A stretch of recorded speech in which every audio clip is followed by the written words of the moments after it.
dito no encontro anterior.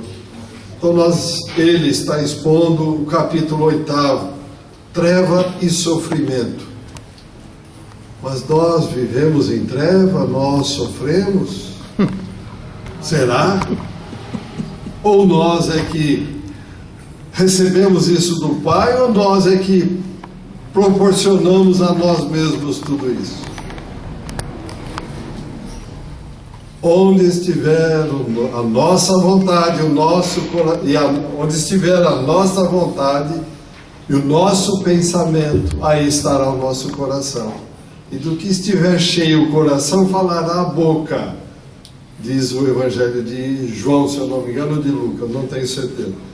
Como é que nós estamos pensando? O que nós estamos fazendo? Buscando esta treva e esse sofrimento, jogando para Deus? Não, Deus, você está me castigando. Não. Nosso Pai nos ama ilimitadamente.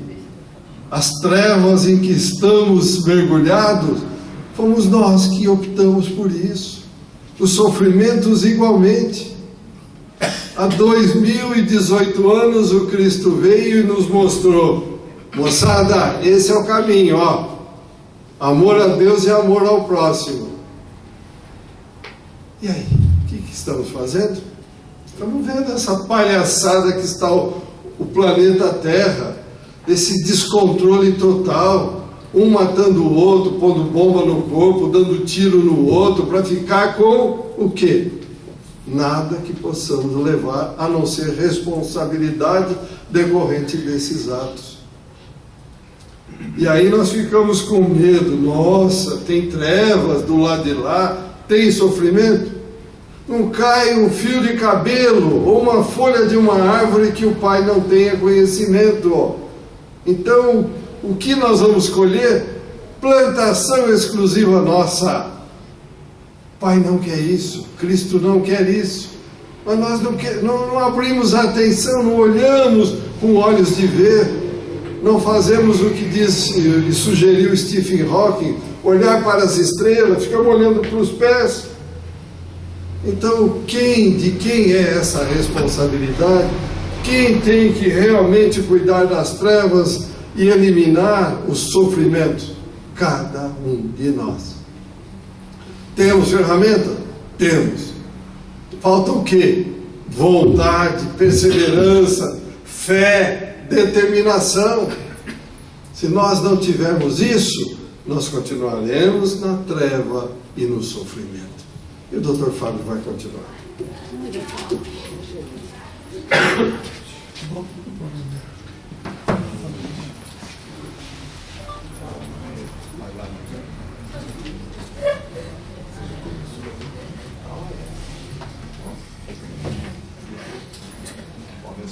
No melhor estilo, o espetáculo tem que começar, ou tem que continuar. É isso aí.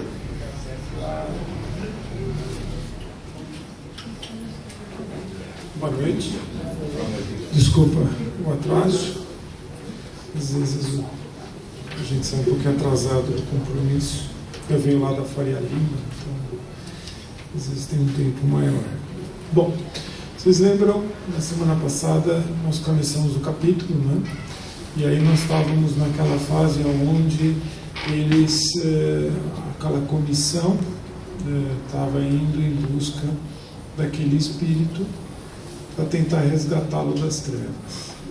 E no meio, na volta, né, a Zenóbia, o André, o Padre Jerônimo, eles encontraram aquele grupo de irmãos que estavam numa situação mais complicada e eles sofreram ali alguns ataques, alguns xingamentos, né? E o Padre Hipólito então fez uma prece e a gente ficou conversando a respeito do porquê que ele tinha conseguido fazer a prece, como é que se age numa situação dessas. Bom, então nós vamos retomar daí, tudo bem? Então, depois, como o padre continuou fazendo a prece, né? Como a gente comentou na semana passada, a prece tem grandes qualidades, né? Quando a prece é realizada com o coração, ela consegue alcançar os espíritos, alcançar o coração dos espíritos, né? E o que eles começaram a perceber foi que no meio daquela multidão, né, o André viu, reparou que não tinha criança, reparou que eram idosos, reparou as faces distorcidas, mas tinham lá espíritos que falavam: escuta, nossa, eu me arrependo, eu quero ir com vocês, né? Vocês me tirem daqui, né? E começaram a segui-los, né? Inclusive de joelhos, né? Cada um lá fez o que sabia da sua crença. Teve um lá que mencionou São Magela, né? Quer dizer, que era um ligado à Igreja Católica, enfim, cada um ali, segundo a sua crença, pediu do jeito que ele sabia pedir, de joelhos. E o André, vendo tudo aquilo, começou a ficar emocionado, né? Afinal, era a primeira saída do André, né? Ele falou: gente, nós temos que fazer alguma coisa, né? E os verdugos ali foram cruéis, eles começaram a dar lá chibatadas, começaram a bater, e quanto mais batiam, alguns saíram correndo, outros mesmo apanhando, ainda foram lá, falaram: não, eu estou aqui, me tira daqui, por favor, né? Aí o André começou a ficar bravo, né? O André começou a ficar chateado, falou: gente, a gente tem que fazer alguma coisa, né? Isso não pode ser assim, né? Eu estou exagerando, mas eu acho que seria o que cada um de nós faria nessa situação, né? Eu falei assim: gente, vamos fazer o que a gente pode, vamos lá, vamos pegar, vamos tirar, vamos não sei o que lá, né? Aí a Zenóbia começou a perceber que aquele movimento do André, aquela atitude mental, poderia colocar em risco toda a expedição, inclusive o próprio André, né? E aí ela falou: não, André, calma, calma. Vamos orar, né? Esses irmãos não serão esquecidos, não serão esquecidos. E ela então fez uma prece, e ele ficou bobo, né? Porque ela pediu para trazer um aparelho, né? Então no mundo espiritual existem aparelhos, aparentemente era uma espécie de microfone, um aparelho que amplificava a voz, e a voz dela ganhou uma dimensão enorme, né? E ela fez uma prece, todo mundo aqueceu, todo mundo ficou tranquilo. Bom, primeira coisa, qual é uma lição que a gente aprende aqui? A gente aprende a lição do triângulo. Qual é a lição do triângulo? A lição do triângulo é o seguinte: temos nós aqui, estamos procurando algo melhor, estamos procurando evoluir, mas vamos combinar que a gente também não está podendo, né? E tem os grupos de espíritos que de alguma forma estão provocando a gente, estão nos, de alguma forma, tentando tirar o que a gente tem de pior, né? Bom, se nós fizermos uma ligação direta aqui, nós estamos perdidos, porque eles vão conseguir tirar o que a gente tem de pior. Porque em algum momento nós vamos falar: cadê Deus nessa situação? Isso não é justo. Eu vou lá e vou bater boca com eles, né? Então, qual é a lição do triângulo? A lição do triângulo é o seguinte: por aqui não vai dar. Então, como é que vai? Vai para cá. Ou seja, pede para o alto. O alto pode. E o alto faz a intervenção. Porque se for na linha reta, nós estamos perdidos. E isso acontece todo dia, né? Na semana passada eu brinquei aqui com uma série de situações, mas isso acontece. A gente é provocado todo dia, né? Tem um senhor que já desencarnou, que foi um dos fundadores lá da Casa Transitória, um dos grandes fomentadores da Casa Transitória, e ele um dia montou uma gráfica e ele fazia esses dizeres que a gente vive distribuindo, né, de humano e tal. Ele andava com um monte daquilo no bolso. E quando alguém vinha reclamar com ele qualquer coisa, ele pegava e dava aquilo para a pessoa, né? Ele falava assim: eu não sei qual dos meus obsessores está ali falando por ela, então eu não vou brigar com ela, né? Ele falava: lê isso aqui, tá? Mas os senhores, não, tudo bem, você está certo, eu não vou brigar com você, mas lê isso, vamos abrir uma página. Então, quando nós somos provocados na nossa vida, ou quando nós vamos nos envolver em algum tipo de bate-boca que provavelmente vai ser infrutífero para todo mundo, nós temos que reconhecer que nós temos que pedir ajuda para o alto. E foi isso que a Zenóbia fez. Zenobia falou para o André: André, não vale a pena bater boca com esse pessoal. Ninguém vai sair ganhando disso. Né? Que nem dizia o Gandhi, acho que eu já contei essa frase para vocês, né?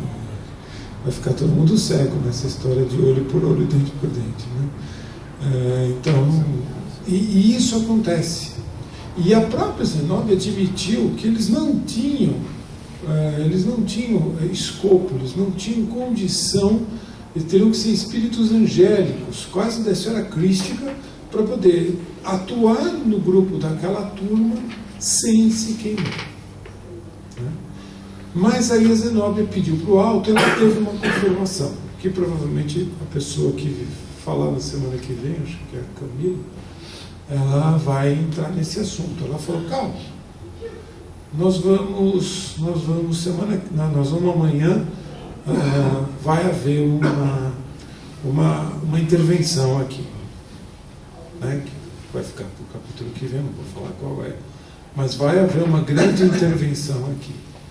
E ela, quando falou que amanhã, tal hora, a casa de Fabiano vai estar aberta para quem quiser até tal hora, porque depois vai ter uma intervenção. A turma ficou meio assim, né?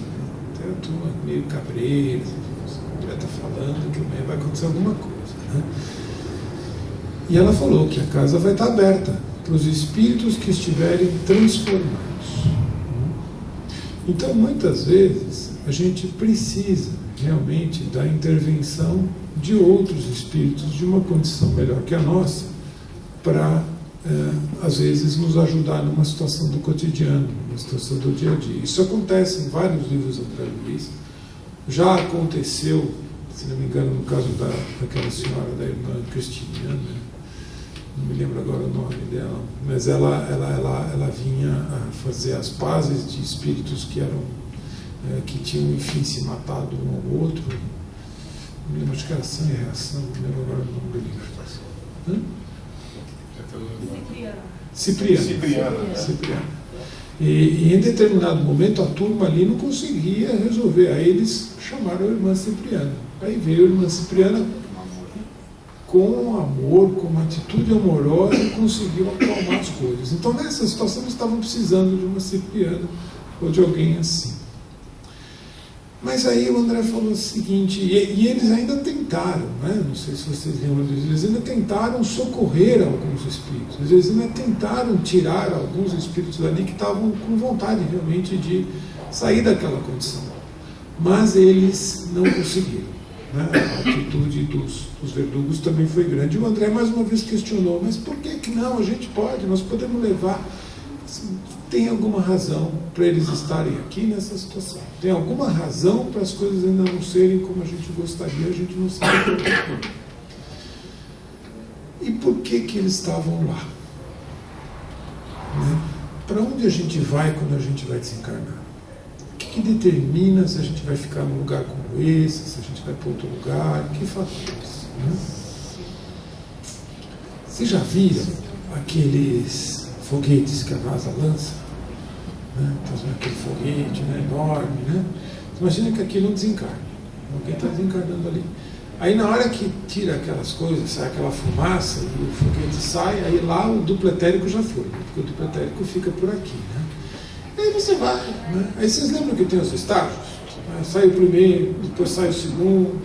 Aí no final fica aquele módulo lá em cima, tranquilo, lá abre aqueles negócios para receber sol, né? Fica lá. Bom, aquele é o Bezerra, o Chico. Né?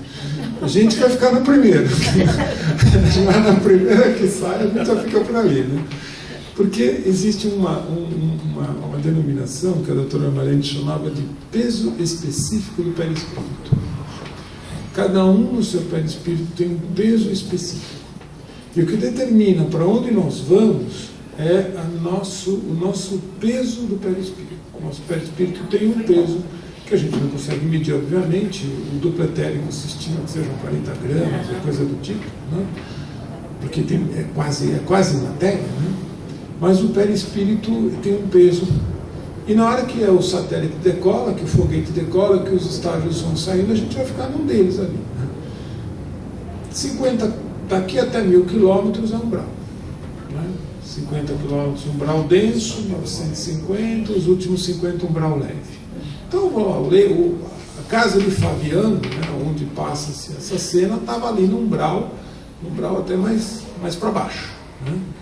Então, aqueles espíritos estavam lá, porque a densidade do perispírito deles era dali.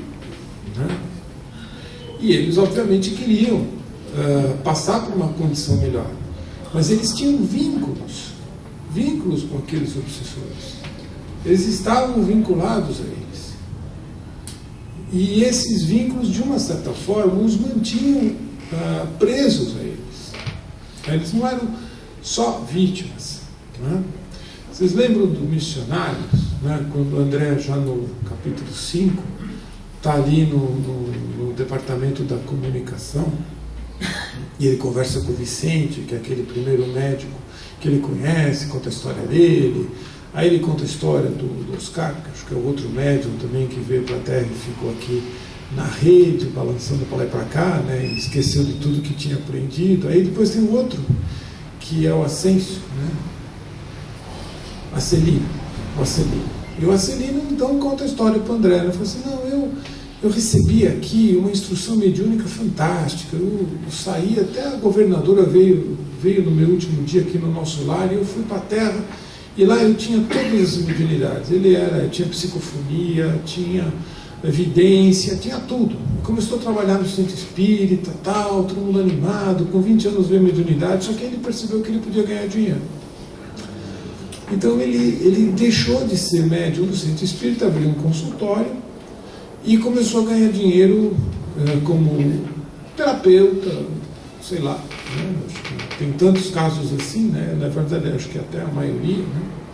Quando o mundo espiritual já tinha no programa dele dado a ele o conhecimento que mais tarde, quando ele já tivesse servido Jesus, ele iria ter uma boa reserva financeira. Né? Mas ele resolveu antecipar, ele começou a ganhar dinheiro. E aí fez a fortuna, virou um vidente famoso, as pessoas iam lá, perguntavam como é que eles iam ganhar dinheiro, como é que fazia nas falcatruas, se não sei o quê, enfim. E quando ele desencarnou, o que aconteceu? Ele desencarnado, as pessoas que eram antigos clientes deles, que estavam desencarnados também, começaram a procurá-lo. Né? Começaram a procurar para saber o que tinha acontecido com a fortuna, se o que ele tinha falado realmente deu certo, se ele podia ajudá-las a saber o que ia acontecer com a família que eles deixaram lá. Se ele continuou sendo vidente no mundo espiritual e ele não conseguiu se desvencilhar desses obsessores. E ele pedia para Jesus, pedia perdão, mas ele não conseguia, porque ele estava vinculado, ele tinha vínculos com eles. E ele ficou 11 anos no umbral. Então talvez esse espírito fosse um desses. Né? Ou os que estavam lá estavam nessa condição, arrependidos, querendo mudar, mas eles ainda tinham vínculos. Eles ainda estavam vinculados a esses espíritos. Né? Então, na verdade, a gente precisa tomar muito cuidado com quem a gente se vincula. Porque depois a coisa pega. Até mesmo no centro espírita.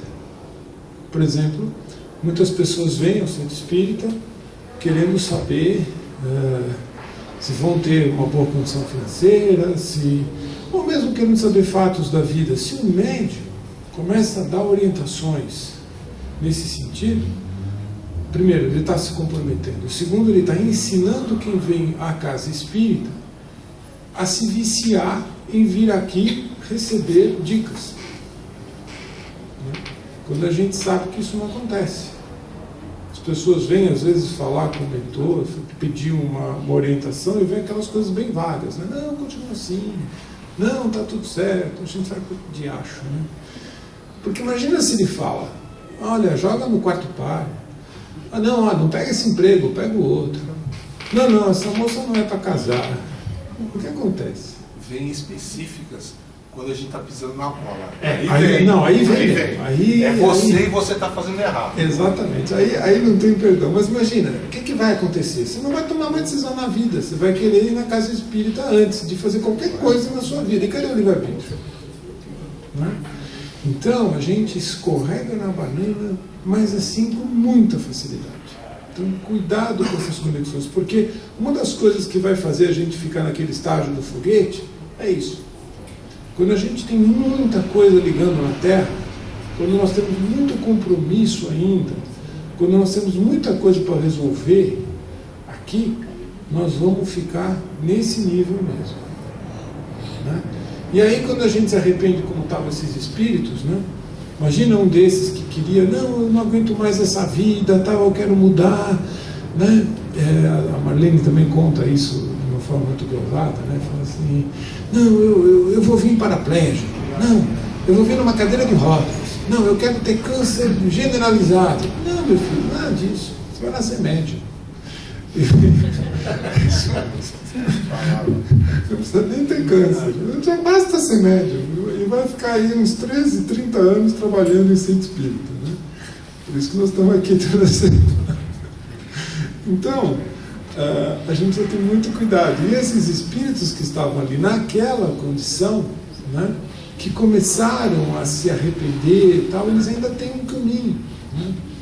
Mas a Zenóbia fala, quem tiver no seu coração a mudança interna, a mudança mental, esses a gente vai abrir a nossa casa, né? Mas por que não abre para todo mundo? Por que não deixa entrar? Porque não tem como. Não tem como, né? Como o nosso lar não deixou entrar um monte de pessoas quando eles estavam fazendo lá as mudanças que ele tinha que fazer, como naquela casa em São Bernardino, né, acho que na Ação e Reação, também não dava para deixar a turba entrar. Tudo a seu tempo.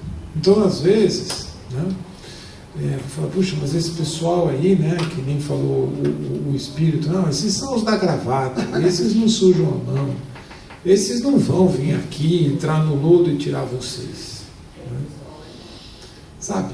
Às vezes tem aquela lição do Evangelho que é a caridade moral, né? Às vezes a gente fica querendo fazer um monte de coisa, né?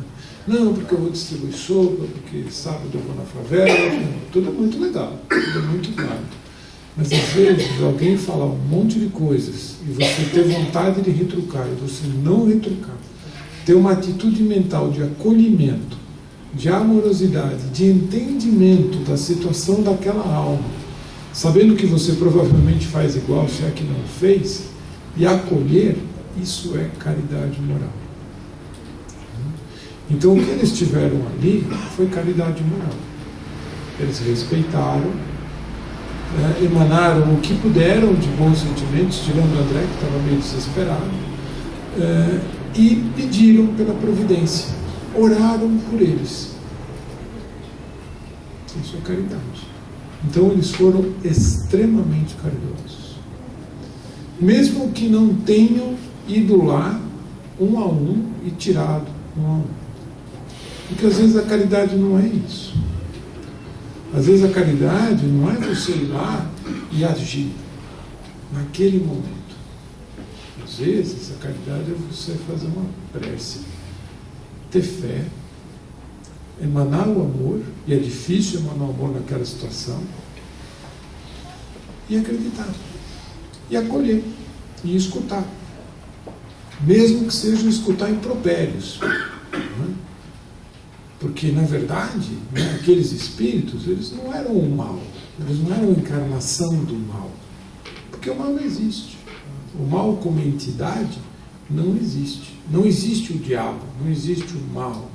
Porque se existisse, quem tinha criado o mal? É Deus, porque Deus criou tudo, né? E Deus ia criar o mal? Não ia. Então tem ausência do bem. Tem irmãos que ainda estão numa fase no caminho. Então nessa hora, eles foram extremamente caridosos, né? E oraram por eles. E mais lá na frente, né, eles levantaram o acampamento. E depois ela dá umas dicas, e aí eu vou pedir para vocês lembrarem disso, porque tiveram alguns ali que eram dos mais recalcitrantes, dos mais verdugos, não sei o quê, que lá na frente, né, não vou contar, mas talvez um deles ainda vai se fingir de santo lá. Não, eu mudei. Quer dizer, a nossa atitude mental, quando a gente muda, ela fica na nossa vida. Ela aparece. E para Zenóbia e para os outros espíritos, era claro, isso apareceria no halo mental. Eles identificariam aqueles espíritos que mudaram de atitude. Isso para eles é fácil. É muito fácil. Então eles saberiam, como sabem, daquela turma toda, quem de fato estava preparado e quem não estava. Então, e aí eles voltam, né, para a casa transitória e o capítulo, o livro segue, né, quer dizer, vão acontecer ainda coisas interessantes, né, que no próximo capítulo, que vai aparecer vai aparecer filme de ficção científica. Né? Mas não é. Então, assim, o que fica do resumo de tudo que a gente falou? Né? Só tentando resumir um pouco tudo. Eles passaram por uma situação extremamente difícil, como provavelmente a gente passa na vida, todo mundo aqui. Eles tiveram tranquilidade, fé em Deus, a crença de que está tudo certo, usaram o recurso da fé, usaram o recurso da prece, usaram toda a sabedoria que eles tinham, se pautaram na Zenóbia, que era um espírito de escola melhor, fizeram uma prece belíssima e tiveram caridade. Tiveram uma caridade e assistiram aqueles espíritos. Nenhum deles ficou desamparado. Nenhum deles ficou desamparado. Mesmo os verdugos. Então, assim, como é que a gente lá no nosso foguetinho faz para fazer o nosso perispírito ficar mais leve? Eu quero, na próxima vez que eu decolar, o meu foguete quer subir um pouco mais. Como é que eu faço para diminuir o peso específico do meu perispírito? Bom, tem várias possibilidades. Né? Em primeiro lugar, eu posso decidir fazer com que parte daquela densidade pesada se adense no meu corpo material. Eu posso usar o meu corpo material para clarear o meu perispírito. Isso é doença. Isso é doença. Né? Então nós temos os nossos centros de força, né, que são os chakras, que são os nossos centros vitais, e através dos nossos centros vitais, parte dessa energia densa, né, que se assemelha a um carvão, ele pode ser chupado para dentro dos nossos centros vitais, entrarem no nosso corpo. Geneticamente nós podemos pedir para ter determinadas condições de saúde. Na medida em que nós vamos vivenciando a doença, o nosso perispírito vai cada vez clareando um pouco mais. Esse é um caminho, não é o único. Né? Tem vários livros sobre isso, inclusive livros não espíritas muito legais. A doença como caminho e outros tantos. Né? E a gente vê no livro espírita, na literatura, principalmente na coleção André Luiz, várias situações desse tipo. O outro caminho é servir como médium, por exemplo. Né? É uma forma de você clarear o seu perispírito. Porque as suas conquistas, elas vão ficar no seu perispírito. Mas os nossos erros, a gente pode trocar. A gente pode trocar essa pecinha.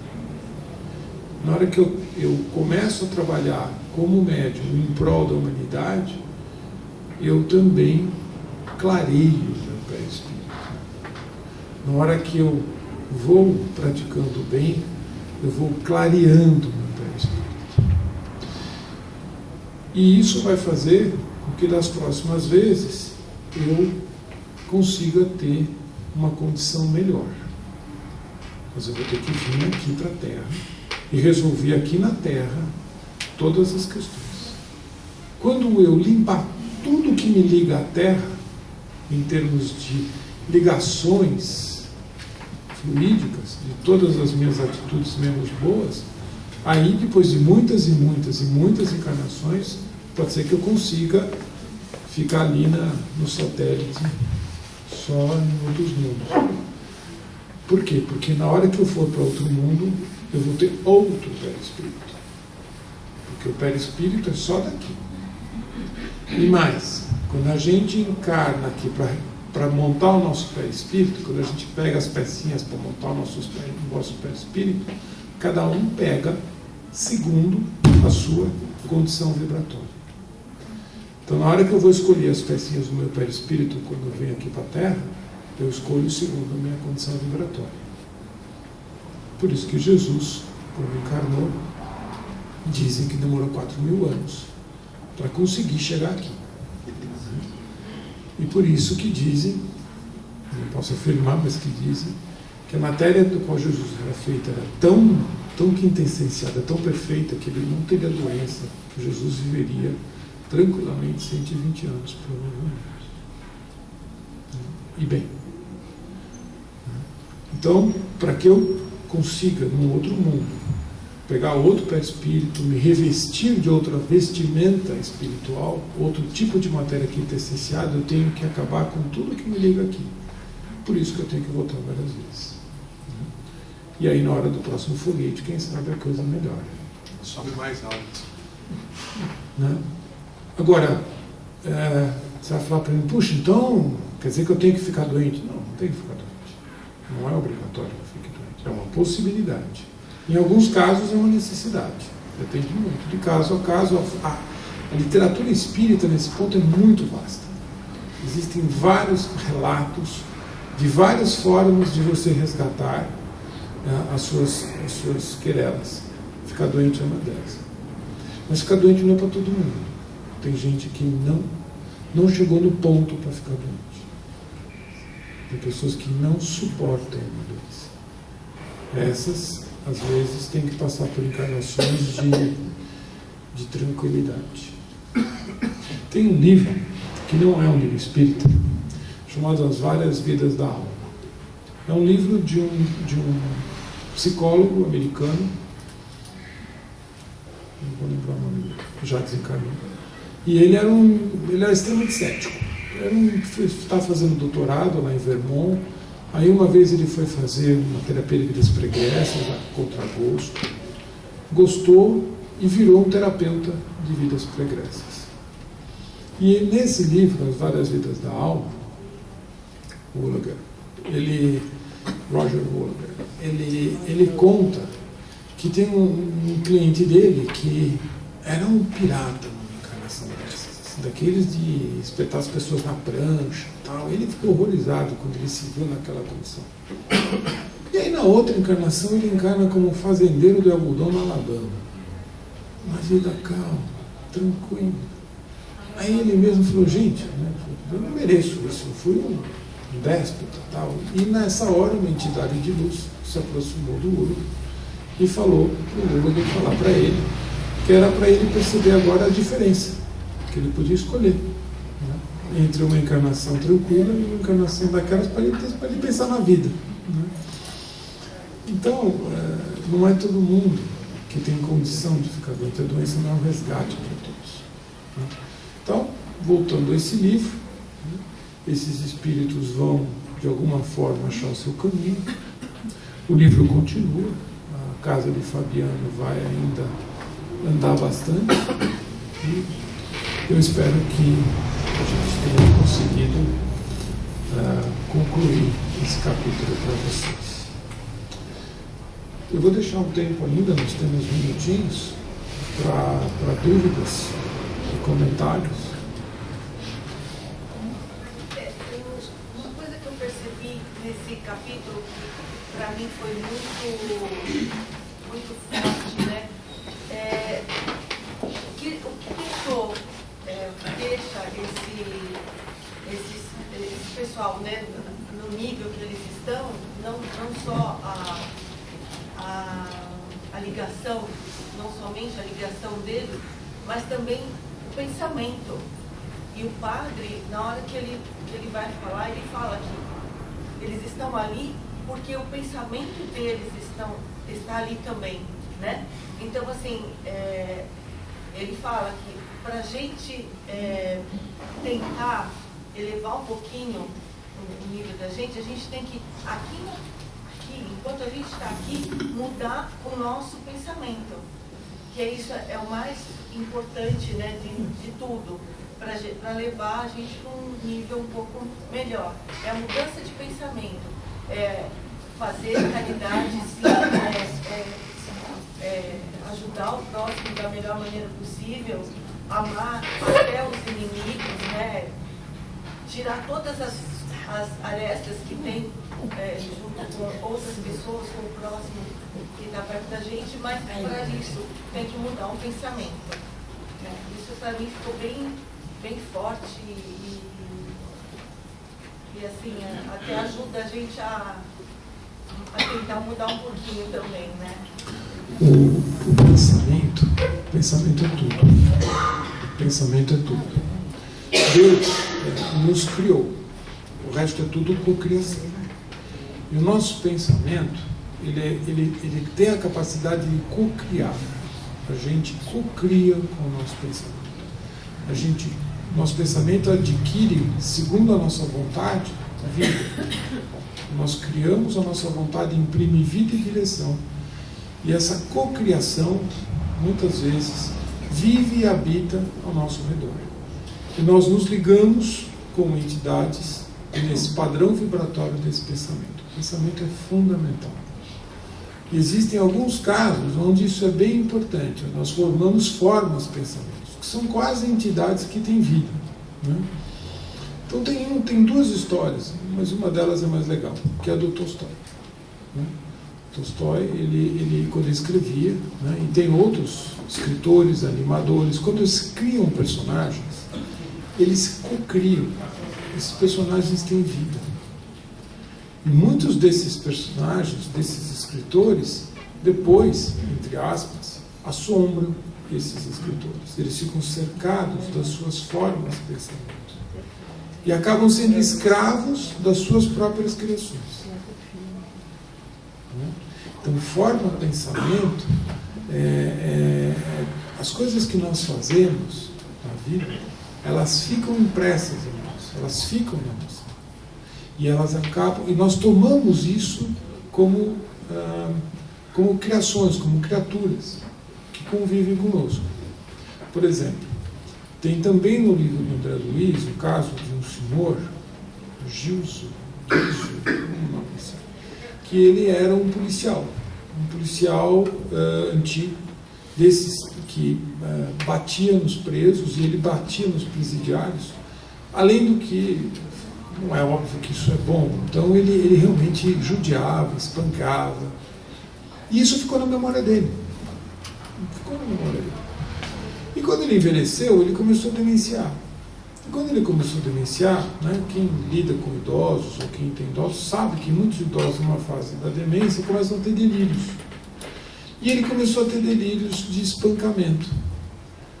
Não era nem o espírito que estava ali espancando ele, era ele mesmo. Eram as formas de pensamentos, era uma criação anímica do pensamento dele, que começou a espancá-lo. E as pessoas começaram a achar que ele estava tendo visão. De uma certa forma estava, mas era uma visão dele mesmo, né? Então nós podemos viver encarcerados no nosso pensamento. A gente vive, muitas vezes nós somos escravos dos nossos próprios pensamentos. Então é por isso que nessa situação do André Luiz, a Zenobia foi tão clara, né? André, não vai por aí. Por quê? Porque se ele começa a pensar, ele começa a co-criar, ele emana, ele começa a estabelecer pontes com essas criaturas. O auto-perdão, no caso, funciona nesse caso aí, para ele não ficar com a consciência tão pesada a chegar a esse ponto, né? Então, isso também é consequência, né? Aí você falou num ponto fundamental. Veja, o que nós não podemos nos penitenciar até o fim da nossa vida. Não adianta dar uma de muçulmano, meia culpa, fica se chicoteando, isso não vai levar a lugar nenhum. Você tem que admitir, né? Admitir que está errado. Não voltei e tem o púlpito, né? Não sei se você sobe lá no púlpito e conta a sua história. Então você tem que subir no púlpito e falar, gente, o negócio é o seguinte: para parari, parari, parari, parari, parará, papapá. Errei. E qual é o segredo? O segredo é: quero me regenerar. Porque você tem dois caminhos. Ou você vai para a culpa eterna, e dali você vai ficar 11 anos lá, 20, 30 no umbral, se consorciando com todo mundo que participou dessa questão. Ou você decide: eu quero me regenerar. O que eu tenho que fazer para isso? Bom, você tem que nascer no Brasil, tem que... Por aí vai. Então, mas você optou, você fez a opção pela sua regeneração. Né? E aí é uma forma de não é auto-perdão, mas é uma consciência. Você precisa conhecer a si mesmo. Que não é fácil também, né? Extremamente difícil. Santo Agostinho: conheça-te a ti mesmo. No fim do dia, elabora tudo que fez de bom, tudo que fez de ruim, diferente em si. Conheça-se a ti mesmo. Santo Agostinho. Não adianta remoer. Não adianta ficar voltando nesse negócio e falar: olha, eu fiz e tal, porque isso você só vai se agredir. É isso. Você não vai sair do mesmo. Então, assim, regenerar. Eu quero me regenerar, eu quero me recuperar, eu quero ir para frente. O que tem que fazer? Encarnar como médico, tem que trabalhar na casa espírita, tem que ir toda semana ali. É isso. O que mais? Fala, Tati. Porque esse resgate de doenças é feito um planejamento reencarnatório, né? Você acha que esse planejamento é refeito ao longo da nossa encarnação em vários momentos? Pode ser que sim, pode ser que não. Né? Tem uma frase que diz: trocar doença por tarefa. Né? Trocar por tarefa. Sim, você pode fazer reprogramações. Né? Você pode ter, acho que até comentei aqui na semana passada o caso de uma senhora que tinha um filho, isso sim, esse é doação e reação. Era um filho que era defeituoso e ela teve uma prorrogação para poder cuidar do filho, da doença. Então, você pode ter... uma pessoa que eu conheço, assim, do meu círculo familiar, inclusive, muito próximo, teve essa condição. Eu tinha uma programação encarnatória de desencarnar aos 40 anos de idade, de uma neoplasia de mama, e ela, claramente, isso foi dito, por conta de méritos, teve uma prorrogação, teve um nódulo, que não foi um nódulo maligno, mas era para ser, mas a contrapartida era que tinha que se trabalhar na casa espírita pelo menos 2 a 3 vezes por semana. Essa pessoa vai 2 a 3 vezes por semana. Nunca teve mais nada. Então tem condição sim de você ter mudanças segundo as suas condições, para o bem e para o mal. Você pode ter condições clínicas no perispírito que nunca venham a se plasmar. Ou você pode ter condições que venham a se plasmar. Aí é uma intersecção, aí a gente vai falar um pouco de um negócio mais complicado, intersecção com a física quântica, que é aquela história de você condensar ou não condensar. Você tem várias realidades quânticas, muitas coisas são possíveis.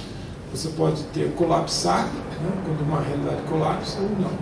Vai depender das suas opções. Mas muita coisa também é genética. Então, por exemplo, o próprio Chico, ele tinha a escolha genética do Chico foi extremamente escolhida. O Chico tinha toda uma raiz genética brasileira, de ameríndios, índios. Né? Isso está no livro da Marlene Nobre, A Minha Vida no Espelho, o último livro dela. Minhas Memórias no Espelho. Meus pedaços de espelho. No comecinho do livro ela conta a encarnação do Chico. Como foi a seleção genética para o Chico não ter genes que não eram do Brasil, genes da Europa.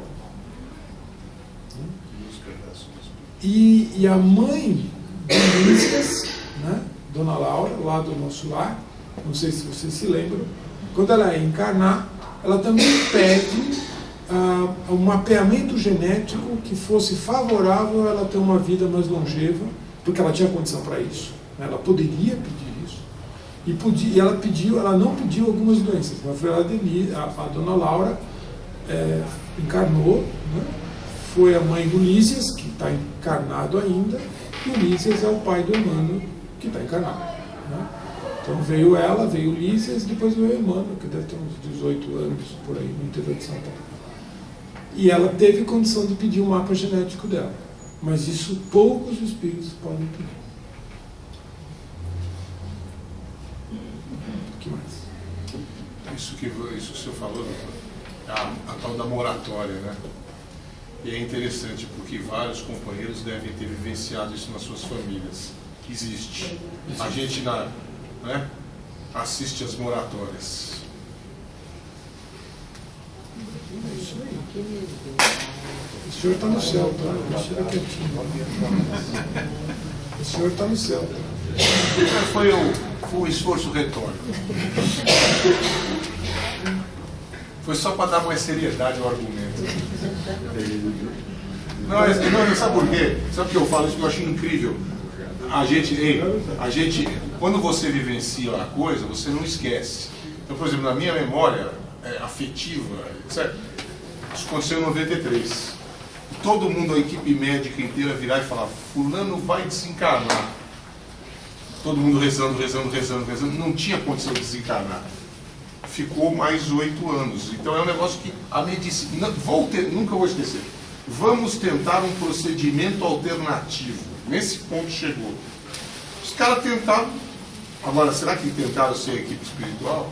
E nas outras famílias, todo mundo deve ter esses exemplos. Não é privilégio de um só. Não, tem muitos casos assim. Muitos casos assim.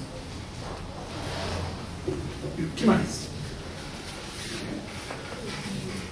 Temos mais uns minutinhos. O pessoal está muito sério. Então, posso contar uma historinha rápida que eu acho interessante. A quarta-feira, estava numa quarta-feira, num mau humor, assim, daqueles que você vê que você precisava dar uma passividade, mas você não podia, porque não era dia de dar passividade. Mas eu não estava me aguentando. Eu sou um cara razoavelmente bem-humorado, especialmente de manhã. Mas eu estava reclamando que era uma beleza. E reclamando. De repente, é verdade a história, não é brincadeira não. Tinha um táxi parado e eu não vi.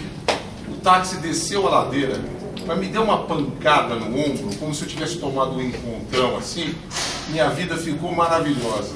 Doía tanto o ombro que todo o mau humor desapareceu. Então, essa questão da terapia da dor, eu acho que é uma coisa que é uma bênção colocada para nós e que a gente não tem ideia do que isso significa. Aí eu entrei na padaria, estava com a cara tão animada, o chapeiro olhou para mim: pô, o senhor está com uma cara boa hoje?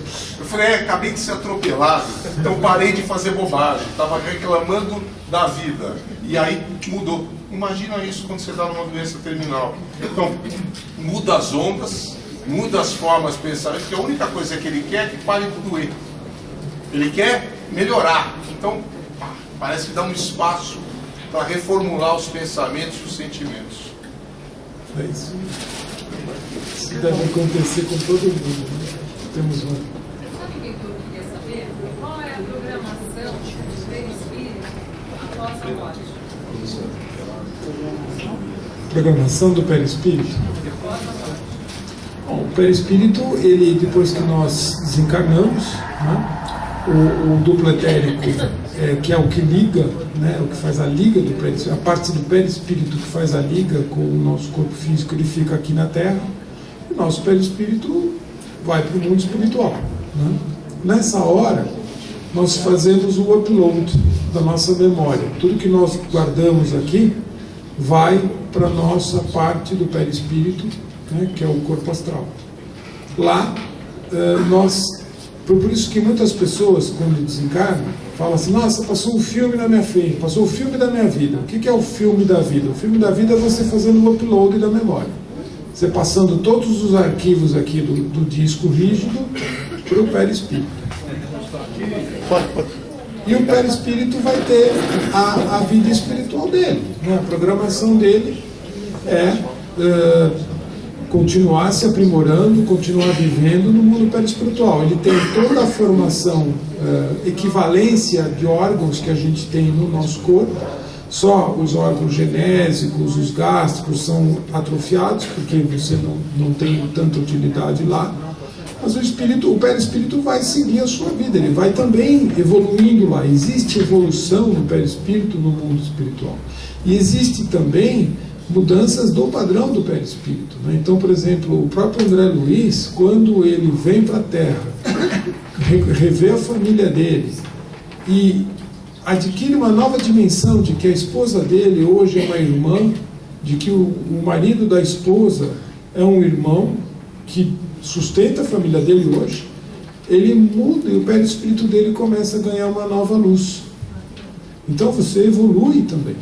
O perispírito segue a programação. Eu não sei se eu te respondi. Não, entendi. Obrigada.